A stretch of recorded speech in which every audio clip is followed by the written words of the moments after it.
I'm gonna use it to try to fix this shoe. You can see the shoe here. So it's opened. The adhesive they used in making it, the shoemakers, the people that made the shoe, I don't know, maybe it's corks or something. The adhesive they used in making it opened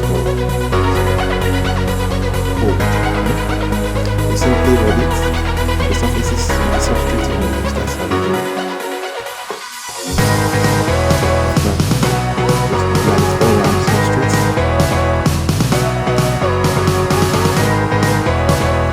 You don't just apply and then you close them up instantly. Just apply them. We are formulating, or we formulated different kinds. And the difference in these adhesives is basically their attack strength, their bonding time, their hardness, and their setting time, and all the things that make adhesive a good one. So this is it. We have the first, the second, the third. It's listed A, B, and C. So we're just going to test it. We are just going to test their strength with the woods. Although I've done this test before, but I want to do it for the sake of my friend, so he'll see why I performed the test. Yeah, so yesterday night I was doing it, and oh shit, this is another place where where accident is advantageous, so to say. So last night when I was doing this, I had some of them spilled on my table and cut this paper, and now to remove it is a problem. It's even tearing the leather on my table. That's it, that this adhesive is not just for wood, but it can also be effective with of course I expected that, with paper, with leather and things. You can see it's peeling off the leather instead of just peeling off like that. So the adhesives we formulated, or we formulate, are basically for sometimes everything, you know, like we say it's broad spectrum adhesive. We want to make it able to be used for several substrates, like different places. So we're going to test the three of them. Basically the first one, and it's all purpose.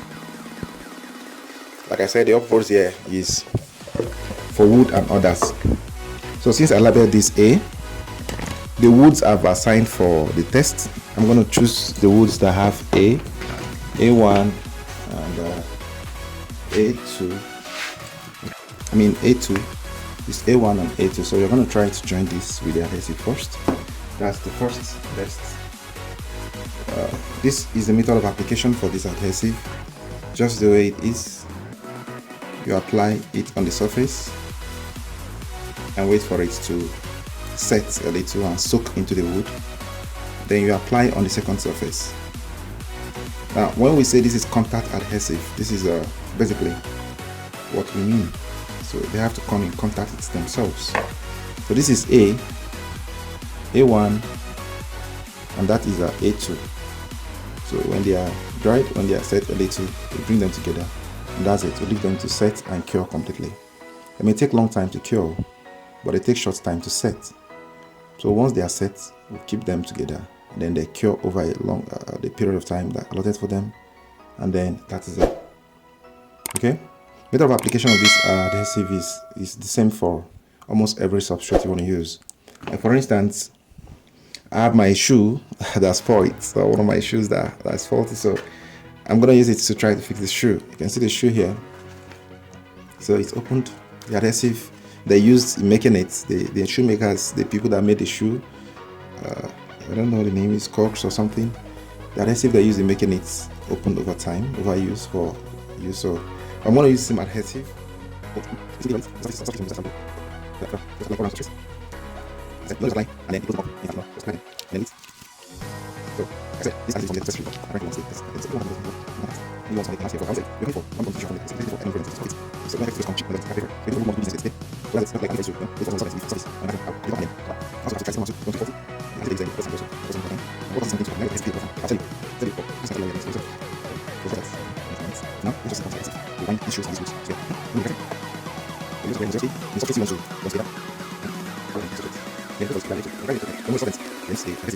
because of the elements that will actually be heavier and you can just the adhesive is in the shoe so is it right now? Good. See, this is the A2, A1, right? So place them together. And that's it. It's holding. So that is number 1. Now let's face it. I like being very honest when I'm doing things like this. This adhesive is good. It keeps the wood together. The wood cannot fall off. It's binded, it's strong and things. And as it cures over time and cures completely, it will be almost impossible or very difficult to break off. The next one is this, the one I applied on the shoes. But now I think they would have dried up a little too. So you just place them carefully. Place them carefully. You see that? It's sealed. So you see? All those openings you were seeing before are now sealed. So this one is done too. I can put it down and put it on. And I'm good. This is B. B is specially formulated for wood. Okay? This is specially formulated for woods. And I'll be frank with you, it is not, the curing is not as fast as that of A. It doesn't cure as fast as A. But when you use this for wood, you are more guaranteed of a long-lasting fastening than you have with A. Yes, this is because this is designed specially for wood first. You can also use it for papers, you can use it for... So when you are into construction, like if you are having a building where the construction of let's say XPS, like my friend talked about, Xray, photoelectric, photo whatever, spectroscopy building, or those kind of building where you want soundproof, you don't want things, you don't want noise to be coming in, like you may hear people, some church people praying in my background. That's because the lab here where I'm using is not soundproofed. So if you want to design such a building where you don't need noise, you don't need everything, but you need adhesives to join the woods together, and it will be such adhesive that will vibrate, you know, will be elastic and vibrating and then not break off and then keep the woods together. This kind of adhesive is the best for it. You understand?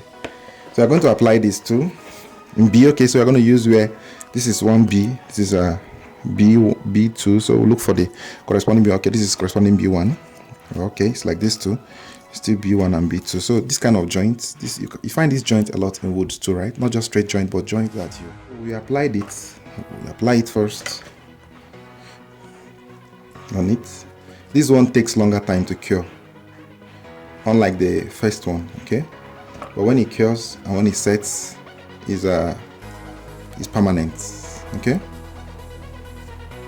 So you apply on the two surfaces and wait for it to soak in a little first. Apply.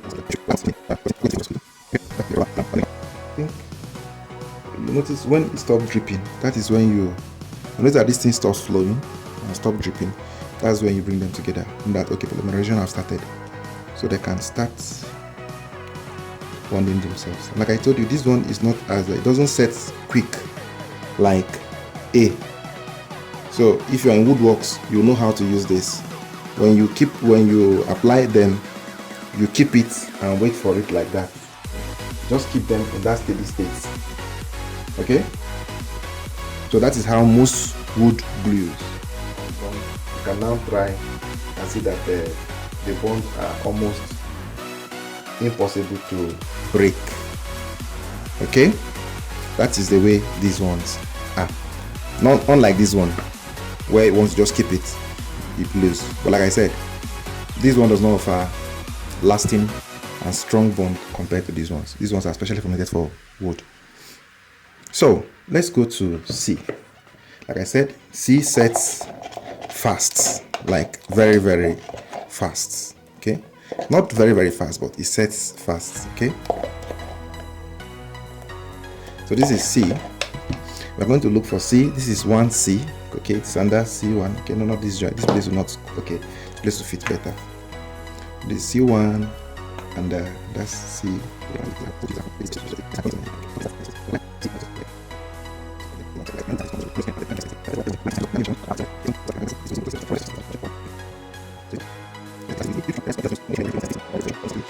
Any construction that requires wood and requires water resistance. Now, some of these adhesives, I'll tell you something about adhesives.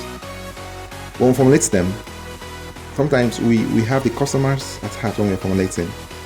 We think about the customers, we think about what possibly they want to do with the adhesive. Like, if you're formulating adhesive that you want it to have both chemical and water resistant abilities, we are going to be thinking of the chemicals to and water resistant ability while we are formulating. So we are going to incorporate materials that will make it, so to say, resistant to both water and this is B, so we are using B.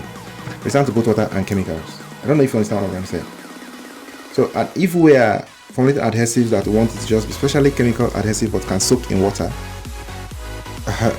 although they are hardly adhesive like that. If they are chemical resistant, most likely they are water resistant too. But if you want them to, just try to understand what I'm trying to say. What I'm trying to say is that we can formulate, when we formulate adhesive, we are conscious of the solvents that we come in contact with, whether water or chemicals, and we design them to be able to sustain or survive in those kind of environment.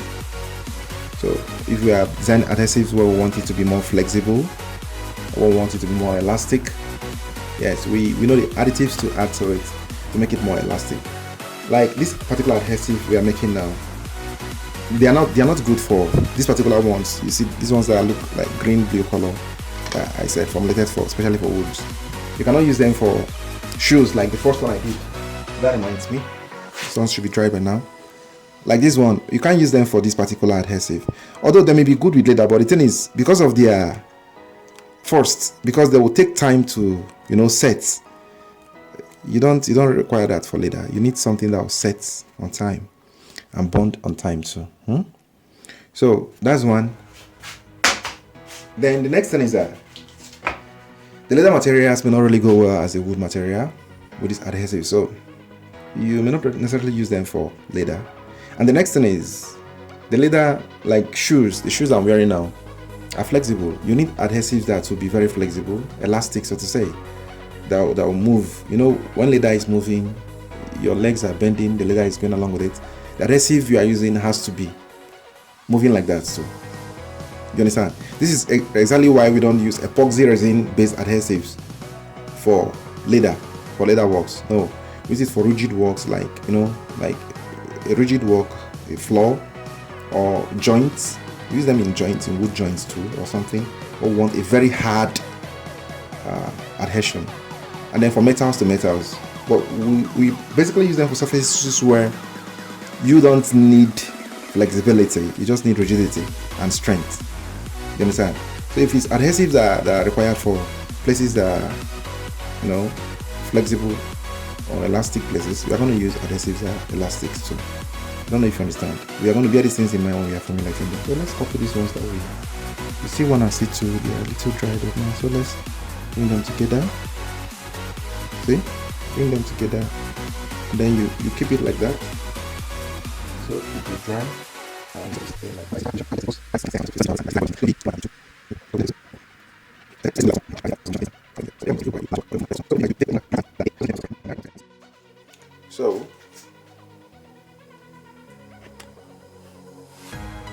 So you come back to they are completely set now. You can see it's holding as strong as it should hold. Okay, now they are set. Like I said, this A takes faster time to cure, bonds immediately, but like I said, it is not essentially designed specifically for wood, but it works for wood. It's for both wood, leather, versatile adhesives, like I said, contact adhesives for several uses. Then B, you can see that it's dried. So it's set, cured, dried, whatever you want to call it. That's B. There's another place you can press B. It's under B. Yeah. This one is B2, B1. Okay. B1, B2. It's also dried. You can see the joints. See that? So it's dried now, and it's holding up. It's not falling off. It's not falling off. It's well dried. Like I said, when it dries, it's like permanent glue. Okay, you just have to hold it strong until it dries. All right, hold it steady. Once it's set completely, you are good. It gives you a permanent fixture, unless a very high vibration or anything comes to cut it or attack it or something. You know, like if I intentionally try to force it to break, like apply all my strength, good. That's when you, and even when you break it, you notice that some part of it inside is what is going to peel. This glue cannot break off. To just break the surface of the wood, just like it peeled the surface of the leather where I was trying to peel when I was trying to remove the paper. Okay, so that's that for that. Then this one too, C also glued very strongly. C1, C2. So C glued very strongly too. You can see it here too. So it's glued, and then is a permanent glue, like I said. So you watch it. This is how we design wood adhesives. Like I said, this adhesive is basically used for not just wood though. That's the funny thing. It glues to plastics, it glues to rubber, it glues to PVCs. In fact, even when if I try to wash this one off, you'll notice that the particles of it have already stuck to the walls of the rubber and may not really get away easily. That's how it works. So it's not just for wood, but basically when we formulate it, like I said, what we have in mind is wood, but we can use it for other things. So when you are, like I said, for XPS building and other structural building that requires soundproofing or proofing from other interference from outside, people will supply them to people that are into such constructions. So they require the formulation, or they require the bond in large form. Then we produce and supply to them in large form, like that. Okay. For your confirmation, my friend from India, he said the wood foams when you react it to water. Okay. So let's try it. Let's see what happens when we try to use water to rinse it off and see if it produces foam. I mean, that's good. I mean, the glue, not the wood. So let's see.